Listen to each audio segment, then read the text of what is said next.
fundamental. Whatever experience I carry, for example, I go back to finances again. Financial system is yet to become conscious. It's such an unconscious financial system that we are operating with such an unconscious mind and doing zulm on our human ashrafness. We are operating from an unconscious mind, an unconscious model of finance that is, of course, based on riba in this case. And no matter, we may have 50 years of experience, that experience to run an unconscious system is an experience of an unconscious mind. So no matter whatever regulatory, supervisory, any other measure that you take, you cannot stop financial crisis. Quran talks about financial crisis by the terminology called yamhaq qullahu riba. Al-Baqarah ayah 276. Because I am unconscious and I'm operating a system that is a design of an unconscious mind and hence an unconscious system, a ribawi system in this case.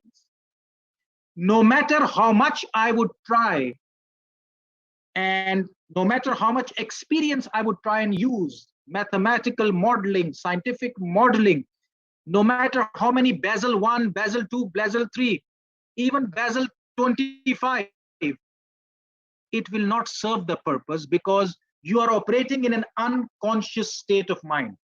So no matter how much you want to fix an unconscious state, you will still remain unconscious because you never realize that if I even do a financial policy or a financial activity or a financial affair or a financial product, apply it to all the other, let's say a political decision.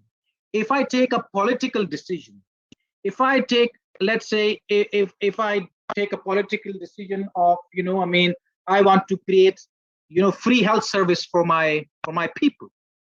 Sounds very good, but you have to be conscious enough, because if you're conscious enough that is my decision going to create more socio-economic justice or less socio-economic justice, or is that socio-economic justice going to be short-lived so that I can win the next election, or is it long to medium term that it will benefit generations? You see, this is the level of consciousness is missing.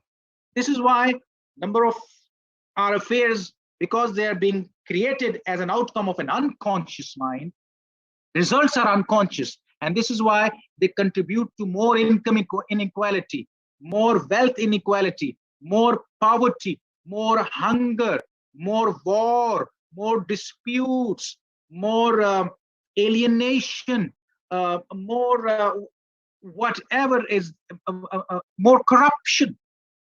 And as a result of all these more, at the end of the day, society's unity are broken. Neighbors don't even trust each other. Ukhwa is broken. When ukhwa breaks, trusts break in the society. When trust breaks, the natural fitra of the society breaks. And then a ribawi system comes in. One of the reasons why people still prefer riba system, which is a fixed guaranteed income system, because people don't trust each other. And this is why they make it a contractual lazim condition. You're going to use my $100, but make sure you not only give it back to me, but give it 10x, because I don't trust you, so you sign it. I think you will lose it. I don't trust you. Even though you can be a good businessman, I don't trust you. You'll still lose it. You see? So the moment this happens, trusts in the society is broken and all the ghair fitri stuff comes in. This is what happens in an unconscious mind. Being conscious enough to know that I have to perform this journey and go to a step of consciousness, this itself a big ni'mah, big barakah, big support, big gift of Allah, that He's giving you this basira. And with that basira, with that, insightfulness, the power to act on that insightfulness, first of all, He made you realize, oh my God, I'm unconscious. I have to do something about it. Otherwise, my life is going to be a mess, no matter how much I try. Sometimes we are reading Quran, but we are also reading it from an unconscious state of mind and heart. This is why you keep on reading it, but it does not get internalized in your behavior. I don't know, if you're connecting with this or not, but sometimes we are performing salat and we are doing ibadat, but those ibadat become more a physical practice because we are doing it from an unconscious mind or state. You see, I tell you something, and I'm a huge believer on this. If you are at a level of even subconsciousness, this third level, even if you are a level of, and by the way, performing this journey may sound easy, but man, oh man, it is an unconditional journey, because you never know the speed of this journey. You never know the length of you personally, the passenger of that journey, the one who performs that journey will never know which point of journey he or she is in right now. If I perform this journey, I will never know, did I cross unconsciousness and already entered consciousness or not, or which stage of this journey I am. I can never be. I'll keep on performing this journey. The joy is the performance of this journey. The joy, for me, this journey would remain never ending. I want it to remain never ending, because it gets so joyful. It gets so joyful. Coming from an unconscious state of mind, and if I reach, this is the muttaqi level, meta-conscious, this is beyond, this is where our ashrafness is at the maximum. This is meta-conscious level. This is maximum ashrafness. I would never realize which part of which station of this journey I have reached. Nobody, a passenger will not realize it. But how would I start knowing that maybe I'm going from one station to the other? People will think, oh my God, this is a Sufi. Oh my God, look at his face full of noor. Oh my God, he's a mu'min. People will tell you this. People will give you this impression. Your judge would be other people. The moment somebody says, my God, looking at his face, his face is always full of noor, that guy will never realize this by himself. Others, you will be a reflection to others.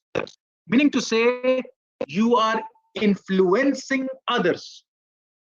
You see what I mean?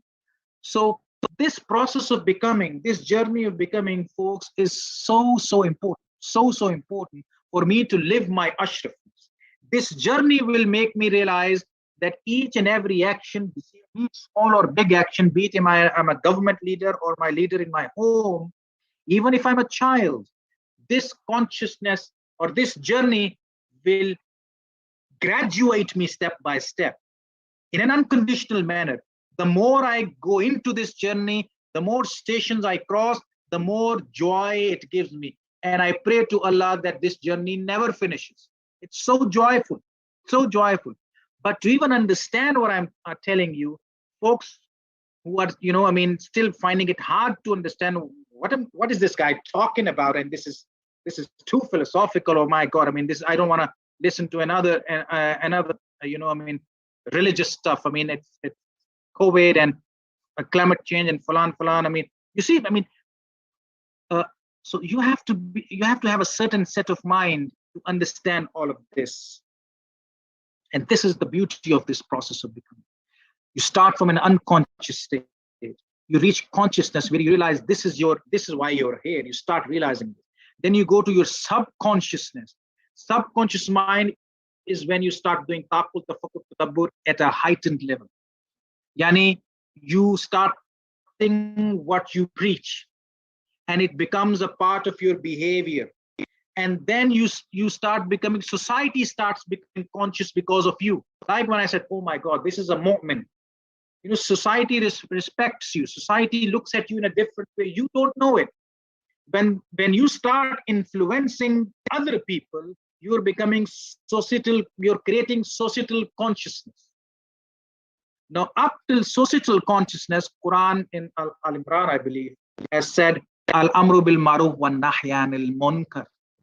This is a one-liner definition. This is a one-liner definition of the whole governance system of Quran. One-liner. Do the good and stop others from doing the bad. This is self-governance first, and then social governance second, combined in one. But I will never be able to understand and practice this ayah, which is a one-liner falsafa of the whole mantra of governance system. We call it corporate governance in the language of conventional affairs. I would never be able to understand it if I'm not a part of this journey. The moment I am unconscious or out of this journey, even beyond unconsciousness in a negative sense, man, oh man, whatever I tell you, you would always remain unconscious and you will create unconscious policies for unconscious natij, and society pays at large. How do I know I made a conscious decision? If I know that I have delivered socio-economic justice from that decision. How do I know it was a socio-economic justice delivered? If I know that the natija was it maintained or protected or created further ukhwa and unity among the end users. You got the idea? So this process of becoming, it's so important. You have to become from unconscious to meta-conscious. The beauty of Islam is that it does not believe on computation, it always believes of cooperation and consultation. So what happens is, if you want to compete with me, you compete on being a better muttaqi as compared to me. And I can only be a better muttaqi if I take you with me, if I cooperate with you. If I don't cooperate with you, I cannot be better muttaqi. See how beautiful it is. So if I want to compete, I have to cooperate with you. I have to take you with me. So this is how beautiful this whole journey of becoming is. And man, oh man, folks, if Allah subhanahu wa ta'ala, and I pray, and you guys also pray, that if Allah subhanahu wa ta'ala sets us on this journey, this itself is a massive blessing of Allah subhanahu wa ta'ala. Because this sort of guidance comes to only who Allah wills, not to everybody.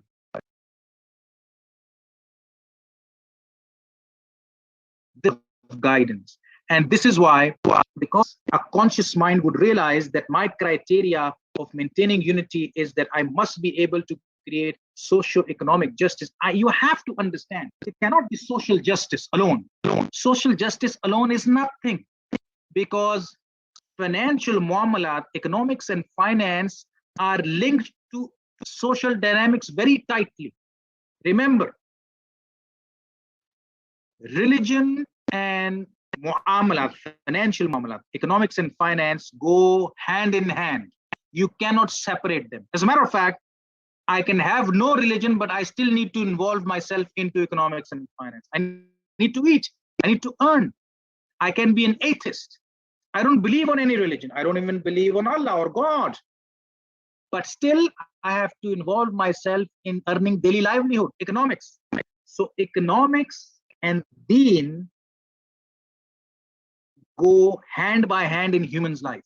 This is why social justice alone is nothing if it is not coming out justice at the same time. This is why I'm using the word socio-economic justice together. I could have used social justice, or I could have used justice itself, just the word justice. But I'm intentionally trying to tell you that social and economics, and mix it with deen when it's for a religious society, and be it any religion, a religion conscious society, it's a tight interconnectivity. All it's a trica.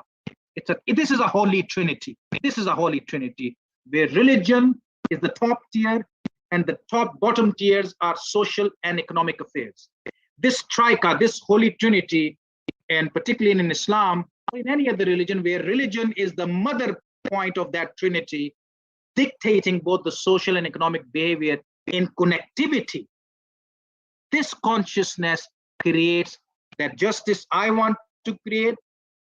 That justice has to be a social and economic justice together. It cannot be, oh, I only want to create social justice, but no economic justice. No, because if you're creating economic injustice, you cannot have social justice. So religion first goes through economic justice,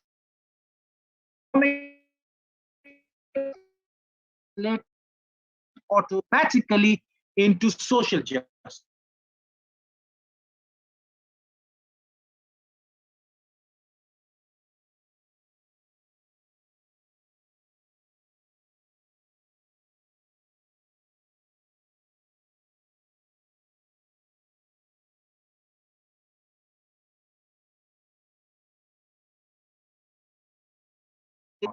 How do do I know? I become conscious of my objective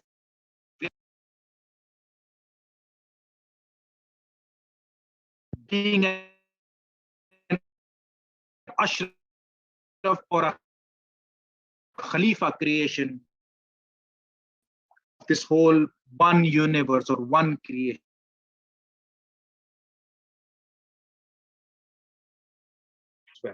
This is it's like a chain reaction. It's a domino effect. The more the more it goes, the faster it goes, the bigger it goes. This is the beauty of it. It accelerates. It gains more momentum. It is yamhaq in reverse in this case, or yurubi sadaqat. So this is the beauty. This is exactly what yurubi sadaqat is: upward, unconditional rise, non-stop rise. And this is the beauty of this. Is now the issue is, folks, that Western philosophies and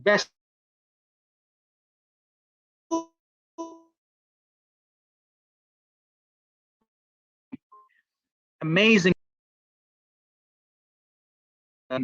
what they are following Islamic countries.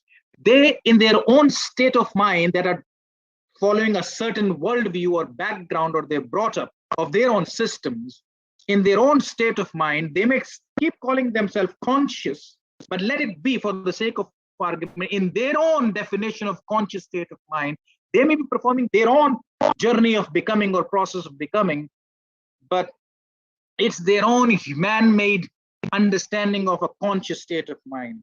In their own way of conscious mind, they try to produce so many theories of justice, that how do I call this, how do I judge this policies, and what will be my criteria that assures me that this policy has produced justice in a society. Now, to them, the moment you have produced justice, that's it, that is the end result. To their conscious mind, in their own definition of consciousness, to them, if my policy or my action has delivered justice the way they have defined justice, this is the end result. We are challenging their definition of justice, because their definition of justice does not link itself as a prerequisite to meet the end result, that is maintaining unity among that one creation. They are missing that. So because they're missing the half side of the affairs, they stop at their own justice, which is an actual unconscious mind definition of justice, which to them may still be conscious, as a matter of fact, in their own way. But actually to us, it's an unconscious mind definition of justice. And an unconscious definition of justice will always give you an unconscious output. And it's very easy to say, because look at the world. The world, by fitra, is a beautiful place. By definition, by creation, is a beautiful place for humans to be khalifa of, with their all ashrafness, all their might of ashrafness. But yet humans are the one responsible for destroying that world, the beautiful world that we live in. Climate change is a classic example. Global warming is a classic example. Financial crisis is a classic example. Poverty is a classic example. Corruption is other creations, for example, birds, animal, plants, insects, all the other components of the whole one creation, they have nothing to do with this mess. It's the humans who are making the mess. The most ashraf creation, who was mandated to protect the ukhwa in the most ashraf manner by performing this journey of unconsciousness to meta consciousness, for which they were given extra support by Quran, by Sunnah, by Hadith, by all of these gift of hikmah, gift of health, gift of free will, and all of this. Used this or underused it or differently used it, and as a result, the other creations of this components of this nation, the price for something they have not done and only human have done.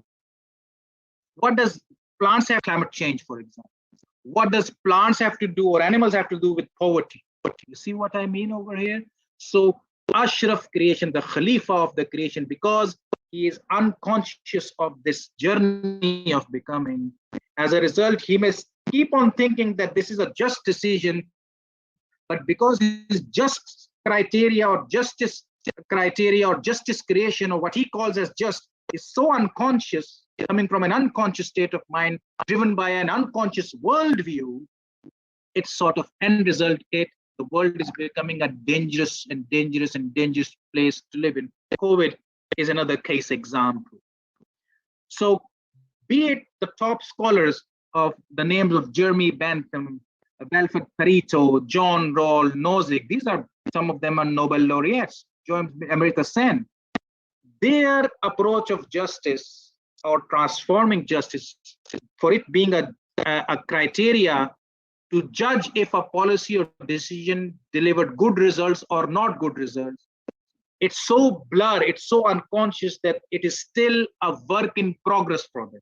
Even they have been given Nobel Prize, but they have not reached a final version or a definition of this is what economic justice should like.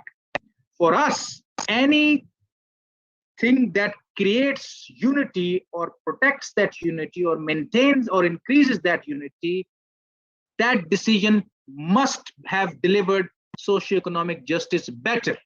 This is our criteria.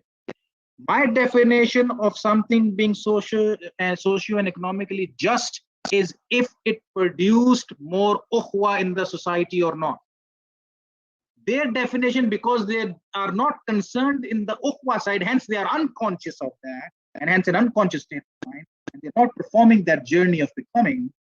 Their definition, because they're missing this conscious point, they just say, okay, if we'll judge if this decision is good or, no, or not good, if certain features of this are good, and rest is collateral damage. You see? So they are missing the point. So only if majority of the people like it, rest of the minority are collateral damage. No, this is not what Islam is. Islam says if you want to do it for all. Either all is collateral damage or all is kullu khair. Not 60% kullu khair, 40% collateral damage, or vice versa. 80-20 rule for all. This is why huge chunk of global wealth is only with 1% of the world. This is a classic example that we have messed up the whole philosophy of justice. Justice used to, socio-economic justice must lazim serve unity. In this case, their definition and application of socio-economic justice is destroying unity, creating disputes and corruption and fitna and fasad in this dunya and whatnot. So this is where Islam comes in.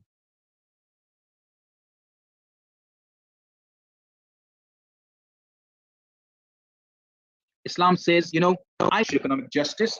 I gave you the governance concept, and I call it al-amru bil ma'ruf wa nahy anil munkar. And this is a macro governance concept to govern yourself and govern the society and all your affairs.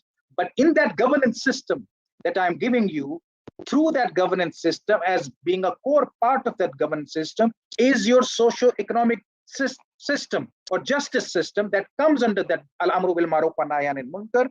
And to perform that, Quran says, do one thing. If you want to maintain or create justice or socio-economic justice in the society, that necessarily leads you to establish or maintain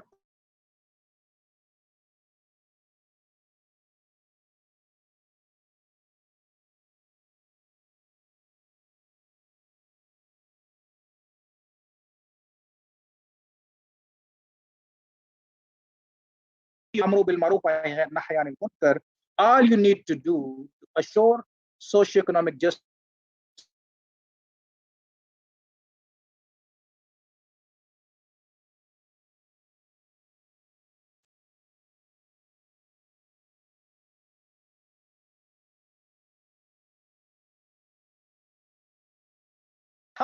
subconscious or thinking. Remember, if this is your subconscious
Or if I go in the kitchen and I tell her, you do my work. So it means we both are wrong people at the right place. So this is zulm. This is, for example, your shoes. Now your shoes, for example, the place to put the shoes is not the bed. You don't put your shoes on the bed. Have you ever come back to your home and when you're taking off your shoes, you always put the shoes on the bed? No, bed is for you to sit, not the shoes. So not putting the right thing at the right place, or putting a wrong thing at the right place, or putting a right thing at the wrong place, it is a zulm. This is zulm. The definition of zulm is people are not getting their rightful due. Right people are at the wrong place, wrong people at the right place. This is zulm. Zulm is the essence or an outcome of injustice. Zulm is a classic depiction that the society is going to disunity, or trust and unity is destroyed in that society. Give everyone their rightful due for a labor. 7 hours of work means 7 hours of payment, not more, not less. Give everybody their rightful due. Give everybody their rightful credit. Give everyone their rightful due. Put everything in its rightful place. Do this. Keep this whole falsafa, this one-liner falsafa of performing or creating socio-economic justice in your subconscious. The next time you try and commit anything, be it within your home, you will see that your decision or your action produces beautiful results. And that will make your wife happy, that will make your children happy, that will make you happy. Understand that? This is, look at this, for example. So complicated, so complicated. They have written books over books over books, Nobel Prize, but yet to reach a final frontier of what is the universal definition of how to produce socio-economic justice that will lead to unity. Unity concept is not even there. They just want to produce socio-economic justice. But this is not the end result. Socio-economic justice is just one criteria to assure unity. So they are struggling with that, creating the universal definition of one criteria too. We have that. We have that. Simple. Keep on giving everybody their rightful due, be it tangible or intangible. Put everything at its rightful place. Be it children. Apply it on your children. Apply it on your children. Give them their rightful due. Put and put them in their rightful place. You will see the whole balance of your home is always maintained. You'll be a very balanced, happy home. So in this case, what I'm trying to do is, this is the natija of what we say, a society that is based on the socio-economic rules of justice. Look at this. Give everybody its rightful due and put everything in its rightful place. And this what brings me to this idea of equality versus equity. Islam is about equity. The outcomes of Islam assure equity, be it gender equity. They never talk about gender equality. It is gender equity. Equity. Equity, guys. Islamic system is all about equity. Islamic system is not about equality. Look at what equality does. Everybody has the same level of bench, but not everybody was the same. Everybody had different capacities. So two people saw it. Yes, this is Western. This is equality. Justice to create equality. No, justice should create equity. Equity creates ukhwa. See, everybody is enjoying how they are maintaining their ukhwa. Beautiful. Here, this one is disputed. Poor little one. He does not like these two. So brotherhood bond is broken. Ukhwa broken. Disunity. He'll feel neglected. He'll feel he'll feel out of it. You see, and definitely, if he still wants to see this match, he has to do something. Maybe he will go and steal somebody's bench to make it a double bench, and so he can see. See, so you are laying roots of fitna and corruption within his heart, the little one's heart.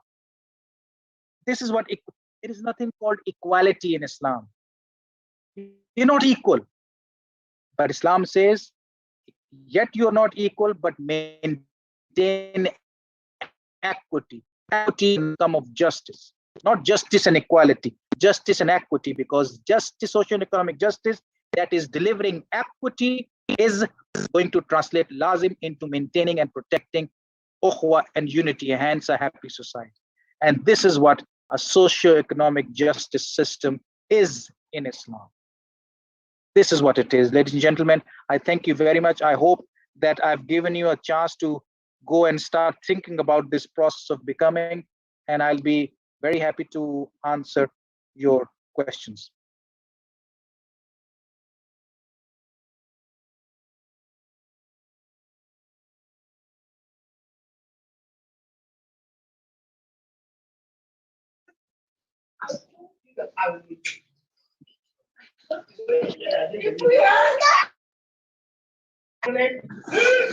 Assalamu alaikum. Wa alaikum salam, brother.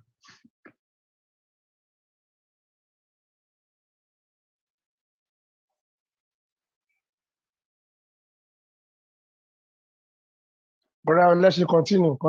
Brother, let's continue. Alhamdulillah Rabbil Alameen. We thank Allah and we give thanks to our brother who has done justice to the topic we gave to him. And we thank Allah that he was able to go this far. And we really appreciate his efforts to making sure that we understand what he has for us. At this point in time, we would want to appreciate or welcome some questions for our brother. Questions, please, for our brother, in 3 minutes. You have a question, brother? Sikiru? Ibrahim?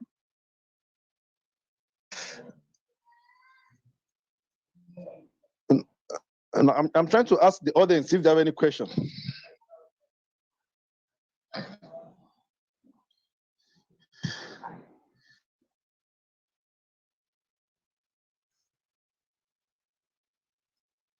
Any question, please?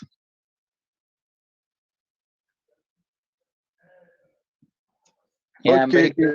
I'm very good at making people go to sleep. So, yeah. So at this very point in time, we will appreciate our brother. And then the next part is presenting certificates of appreciation for you to know that really appreciate this particular concern, particular time you spent, and what you have made us to know today about social justice. We really appreciate you, and we hope that in the near future, inshallah, we shall still call you again to come and give us some lectures on what will be a benefit to all of us. So may I invite our Chief Missioner to give the closing remark, please. Chief Missioner. Ayadakumullah ibn Nasir. Wa rahmatullahi wa barakatuh. Wa alaikum assalam wa barakatuh. Thank you, Dr. Mogis. We are very, very grateful. On behalf of the members of National Law Party, on behalf of the Executive Council, on behalf of the Board of Trustees, on behalf of the missioners, the imams of Nasfat, I say Jazakumullah khaira for this beautiful presentation. May Allah reward you abundantly. May Allah add it to your skill of good deeds on the day of Qiyamah. And may Allah continue to increase you in knowledge and faith and taqwa. Surah to Quraysh. Bismillah ar-Rahman ar-Rahim. Lihila fi Quraysh. Lihila fi ذات جهنم من الخوف. ومن جوع ومنع من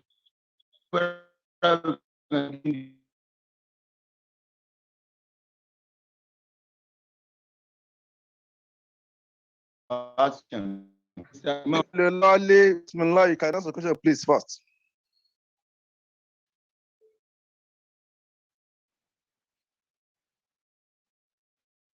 Imam, your question, please. I don't think he's ready. We wouldn't know whether Dr. Mugi. Well, I mean, first of all, I'm very thankful because, I mean, as I'm mentioning in my submissions, this is such an important topic, and topics has to be discussed. And Mubarak to your basira or your insightfulness that you selected such topics to be presented through your platform and through the audience at your end. I mean, this is so important. And as I mentioned, these are the topics that should be discussed more and more, particularly for our youth. Our younger people has to understand this topic and has to know about this journey of becoming that I say, because this is missing. This is our fitra related topic. I'm not only saying that this is only related to Islamic, but this is a topic for humans. This is a human related topic. I mean, I believe that, I mean, such sort of discussions can be understood no matter from which religious background you're coming, because this is human fitra related topic. So if we are able to, I mean, sort of yeah. So if I was able to, even impart even 5% of the clarity or of what it was before this session and after this session, there has been any additional of 5% knowledge that has been created to you. So Alhamdulillah Rabbil Alameen, I consider myself very thankful to Allah, and I feel my job in this session is done, because if you compare yourself 1 hour before this session and 1 hour after this session, and you think that yani, it was worth spending your time, then Alhamdulillah Rabbil Alameen, I thank Allah if this is what you feel.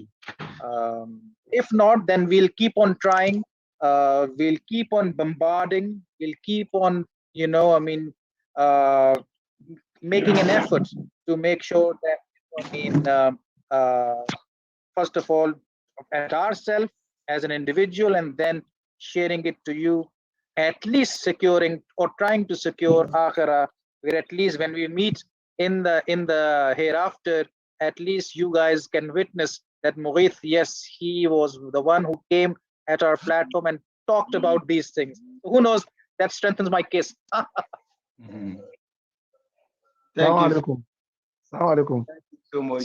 Thank you so much. We really appreciate it. Assalamu alaikum warahmatullah. So alaikum salam. Alaikum assalam. Can I go ahead with my question? Okay, you have the floor. Thank you very much. We appreciate our guest lecturer. May Allah increase you in knowledge and also settle all challenges ahead of you and your family. La hawla wa la quwwata illa billah. My question goes thus. You discussed about social, economic, and in the society that has to do with the concept of unity. How do we justify our behaviors being an imam among the society, especially in Nigeria and multi-religious society? Assalamu alaikum. So thank you very much, brother. So if I understood your question correctly, you said that how do we justify our behavior as a behavior that is translating towards unity? This is what you're saying, brother? Exactly. Yeah. So basically, as I mentioned, the criteria of you knowing that your decision or your action as an individual or as a society is a just action that is creating unity, it should first create socio-economic justice. In other words, as I mentioned, all you need to do is to check one thing. Is my decision giving or creating a rightful return, or putting or giving somebody its rightful place? This is what you need to always remind yourself. So for example, as I mentioned, if I ask my wife, let's say, I'm just using as a hypothetical example, if I don't appreciate my wife, masalan, if I do not give her due appreciation for the amount of work that she does to make me and my children happy, and if I don't appreciate her, it means I'm not giving her a rightful due. How will it make her feel? Understand that? It will break that ukhwa between you and your wife. And I may have done it unintentionally. I was so busy, I was unoccupied, etc., etc. She was expecting few kind words of appreciation, but I was unconscious to her feelings. This can happen. We are human, and this is how we need to train ourselves. So you might have done it unintentionally, but you were unconscious to it. So So it means you have created shoya, little bit of zulm unintentionally. And, of course, this is not a sin, but you didn't give her her rightful due. Or you appreciated her, but you said, from next morning, I will manage the kitchen. You have no idea how to manage the kitchen. So you are trying to send a wrong person to do the right thing. This is exactly what is happening.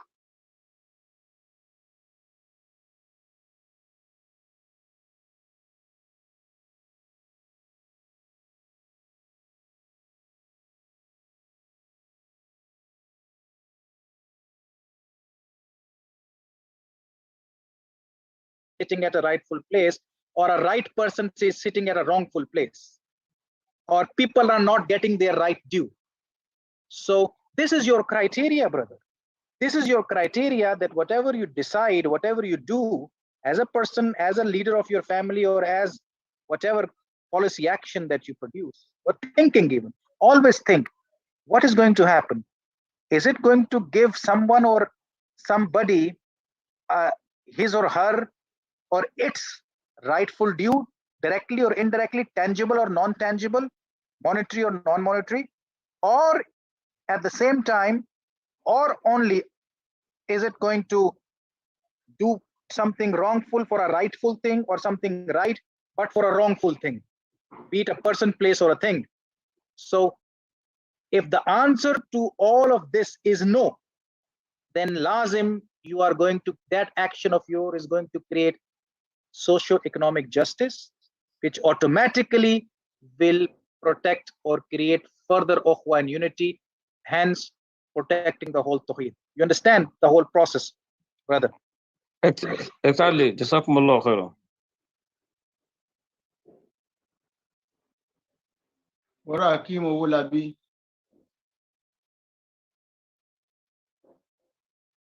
You can unmute yourself and speak.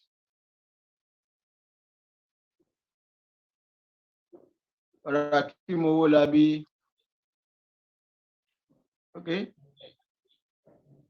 Imam Olagunju, at this juncture, you can round up the program.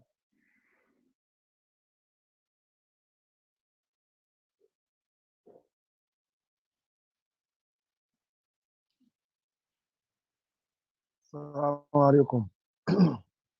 Wa alaikum assalam. Alhamdulillah Rabbil Alameen. Alhamdulillah Rabbil Alameen. Alhamdulillah Rabbil Alameen. We thank Allah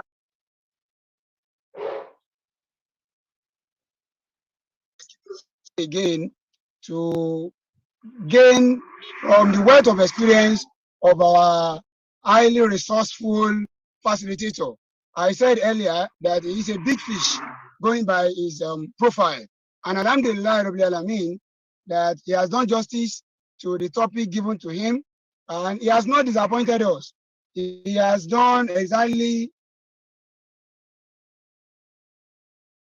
what we expected, and we have, inshallah, it's our prayer that all the prayers that our chief missioner has done for him will be with him, inshallah. He will continue to soar and to wax stronger from strength to strength, inshallah. So it is on this note, on behalf of our Baba, the chief missioner of Nasfat, Imam Abdulaziz Maarufuddin Onike, and on behalf of our National Mission Board, that I would be appreciating you. I'm joining in the appreciation because Baba has done a lot of the appreciation. So we shall be calling it a day, and it's expected that we hope one day when we need you again and we invite you either to a webinar of this nature or to a physical lecture, we pray that Almighty Allah will make it more easier than you have done today, inshallah.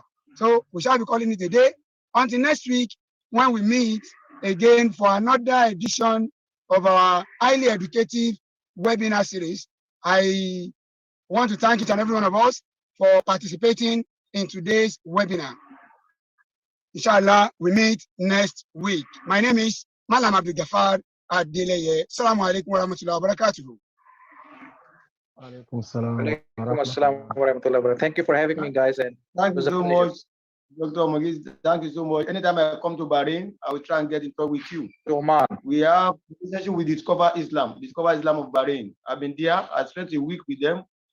Inshallah, but as you heard, they are friends.